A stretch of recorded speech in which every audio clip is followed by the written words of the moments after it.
Hi, how you doing? I am Charles Pryor Jr. signing in.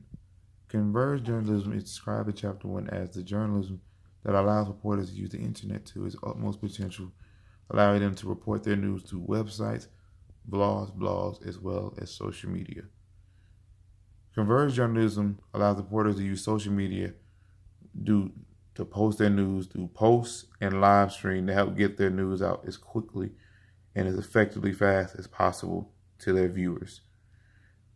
Journalists at Described in Chapter 1 need several different talents in order to be successful in this field. They must be able to talk to all different types of life. They must be knowledgeable in multiple facets in terms of knowing everything. They must also be ready to post anything on the fly and be able to adapt to any situation, because breaking news is happening all the time, so they must be ready to use their phone and their social media outlets to help get the news as quickly as possible to beat out their competitors. Journalists must also understand the elements that are required in order to have a successful news story.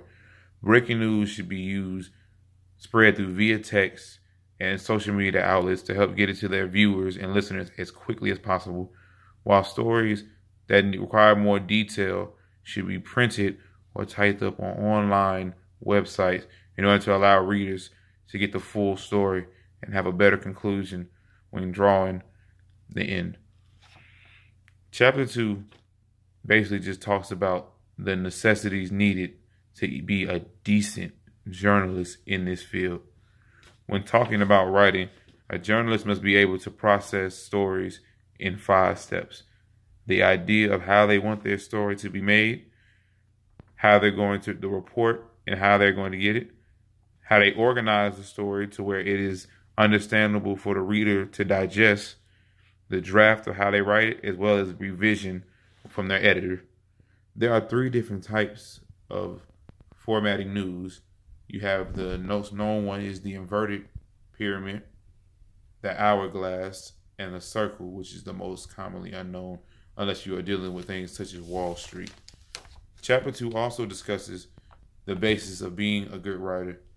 They must keep their sentences short and precise, put action behind their verbs to help allow the readers to understand and paint the picture in their own heads, write to express, not to impress. And to be a good reporter, you must ask all the questions. You must not be afraid to socialize, like restating from what Chapter 1 has said.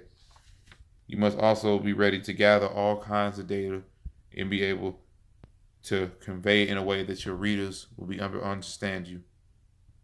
This is Charles Pryor Jr. signing off.